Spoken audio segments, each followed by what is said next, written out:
silaturahim. Ini penyebab datangnya rezeki dan memperbanyak. Perlu kita ketahui, silaturahim ini istilah dalam agama kita khusus bagi orang yang punya hubungan darah saja.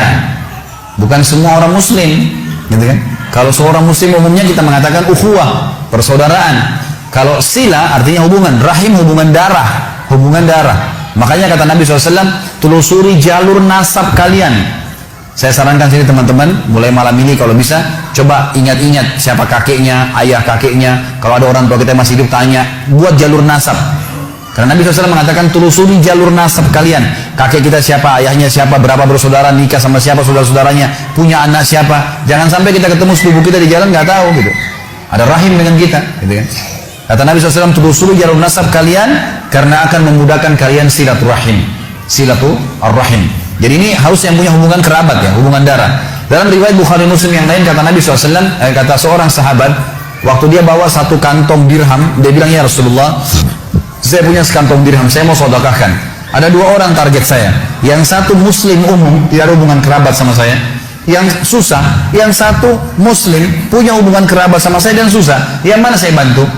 Kata Nabi SAW, kalau kau bantu yang punya hubungan kerabat denganmu, maka kau mendapatkan dua pahala. Pahala sedekah dan pahala silaturahimnya. Dan puncak silaturahim teman-teman sekalian adalah kedua orang tua kita. Teman-teman di sini yang pendatang. Ya.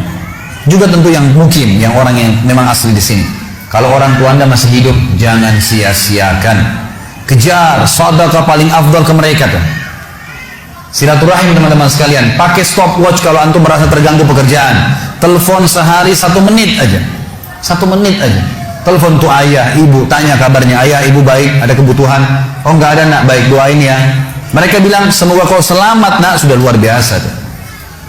Telepon mereka, teman-teman banyak di Indonesia, di Jakarta saya temukan yang memang merantau, akhirnya orang tuanya cuma ditelepon setahun sekali. Ah gampang nanti kalau Idul Fitri mudik sekalian ketemu. Tapi kalau teman-temannya tiap hari telepon, kalau nggak telepon temannya dimarah-marahin, kenapa nggak telepon, tiap hari dicari. Ini gimana cara? Padahal orang tua itu puncak silaturahim. Teman-teman coba renungin. Ada seorang syekh di Saudi, di Jeddah, dia lagi isi pengajian. Kemudian saking pentingnya dia tahu ya, ini orang tua bagaimana. Dia bilang, saya ditelepon oleh seorang laki-laki. Dia bilang, saya nggak kenal. Laki-laki ini bilang, syekh, tolong bantu saya nih. Apa jalan keluarnya? Sejam lagi saya akan divonis oleh pengadilan, dipenjara 10 tahun karena saya difitnah. Difitnah. Data-data palsu semua dikasih ke pengadilan dan saya difitnah. Apa saran Anda? Kira-kira apa yang saya harus lakukan nih supaya Allah bisa menyelamatkan saya? Kata syekhnya ini, saya dengar ceramahnya, dia bilang begini. Menarik sekali kisahnya. Dia bilang, apa kau masih punya orang tua yang hidup? Kata orang itu, ayah saya sudah meninggal, ibu saya ada. Kata syekhnya, kau masih bisa keluar dari pengadilan? Dia bilang masih bisa. Baik, sekarang kamu keluar dari pengadilan, singgah di restoran terbaik yang kau temuin, kemudian temuin ibumu, ajak makan siang ibumu. Kata dia, syekh, sejam lagi saya divonis penjara 10 tahun. Bagaimana bisa mau makan lagi sama orang tua? Kata syekhnya, kalau kau mau jalanin saran saya, jalanin itu. Anak ini dalam kondisi dia bingung, tak tahu apa, maka dia pun singgah di restoran, kemudian dia pergi ke rumah ibunya. Setengah jam kemudian kata syekh, saya ditelepon. Syekh, jazakallah khair, semoga Allah balas Anda dengan kebaikan. Kata syekhnya, kenapa? Dia bilang, saya baru ditelepon oleh pengadilan, ternyata orang yang membuat fitnah buat saya terbongkar kedoknya dan dia sekarang akan divonis 10 tahun. Dan semenjak saya masuk di sini, saya makan sama ibu saya, sekarang saya depan ibu saya, dari pertama saya masuk terus tulisannya ibu saya mendoakan, semoga kau selamat nak, terima kasih kau sudah datang bawa makanan. Hanya membawa makanan. Orang tua kita teman-teman sekalian tahu menilai penghasil, tahu menilai pemberian anak kita. Pemberian kita. Tidak pernah orang tua itu diberi sesuatu yang sederhana seperti teman kita masih bisa marah atau pasangan kita masih bisa meremut. Orang tua selalu berterima kasih dengan apapun yang kita berikan sedikit. Ada seorang anak di Jeddah meninggal dunia.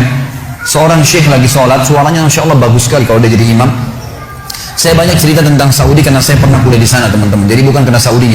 Kalau Anda punya cerita di Indonesia mungkin bisa terjadi di mana-mana tentunya. Saya cerita tentang ini karena saya tahu gitu. Di Jeddah ini ada satu orang syekh, suaranya bagus. Kalau sholat Jumat penuh masjid. Kalau dia jadi imam, Masya Allah suaranya gitu. Dia juga kalau khutbah, hampir semuanya orang nangis kalau bicara masalah akhirat, khusyuk. Jadi dia ikhlas sekali gitu. Dia cerita dalam salah satu khutbahnya, saya dengarkan ceramahnya. Dan ini tradisi saya suka dengar ceramah-ceramah. Walaupun saya sudah sering isi ceramah, gitu kan. Kita tidak boleh batasi dengan ilmu. Selalu kita merasa haus dengan ilmu itu. Maka saya dengar ceramah, dia mengatakan pada saat saya salah satu Jumat, saya lagi jadi imam, di rakaat kedua, pas sujud pertama ada suara gemuruh tengah-tengah masjid. Dia bilang, lalu selesai salam, saya tanya, saya pakai mic, kenapa itu, ada apa? Dia bilang, syekh, ada orang jatuh Tadi waktu sholat sujud rakaat kedua sujud pertama jatuh. Kata syekhnya berikan dia ruang biar dia bernafas dan tolong antar. Beberapa ikhwah tolong antar ke rumah sakit terdekat. Waktu diantar kata dokternya orang ini sudah mati setengah jam yang lalu. Maksudnya pada saat dia lagi sujud di hari Jumat, gitu kan? Ini luar biasa. Kata syekhnya ini jelas-jelas husnul khatimah. Hadis Nabi SAW, siapa yang meninggal hari Jumat tidak akan kena fitnah kubur dan juga dia mati dalam keadaan sholat. Jelas dari ibadah, apalagi lagi sujud kepada Allah SWT. Lalu dia bilang datang adiknya mengambil jenazah kakaknya. Lalu saya bilang, ini kakakmu datang jauh-jauh sholat di sini karena dia mau sholat dengan saya. Dia mau dengar ceramah, dia mau dengar suara bacaan Al-Quran. Maka saya minta tolong izinkan saya memandikan jenazahnya. Kata adiknya baiklah silakan. Datanglah Syekh ini ke rumahnya dimandikan jenazahnya. Kemudian malam takziah pertama dan disunahkan 3 malam takziah. Malam takziah pertama kata Syekhnya setelah selesai jamu tamu-tamu semua, gitu kan, tamu datang mendoakan, mereka membawa makanan lalu mereka pulang. Lalu kata Syekh saya tanya adiknya, kakakmu ini sebenarnya apa sih perbuatan amal dia yang paling menurut kamu Allah ridhoi sampai Allah tutup dengan husnul khatimah begini?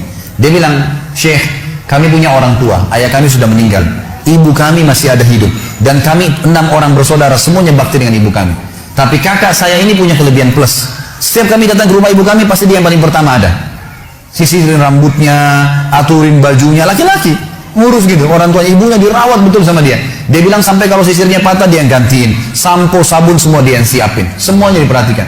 Maka kata Syekhnya pantas Allah tutup dengan husnul khatimah, pantas Allah tutup dengan itu. Dan teman-teman, apa yang melarang anda mengirimkan misalnya dari Bali di sini atau dari Denpasar ini ada rezeki, kirimkan ke Jawa, keluarga kita tahu di sana ada sampo, tahu di sana ada sabun, tahu. Kenapa kalau kita paketin dari sini khusus buat mereka?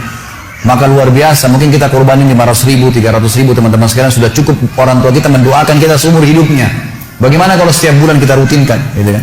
Harusnya kita lakukan seperti itu. Ini puncak silaturahim. Setelah itu datang kerabat-kerabat yang lainnya.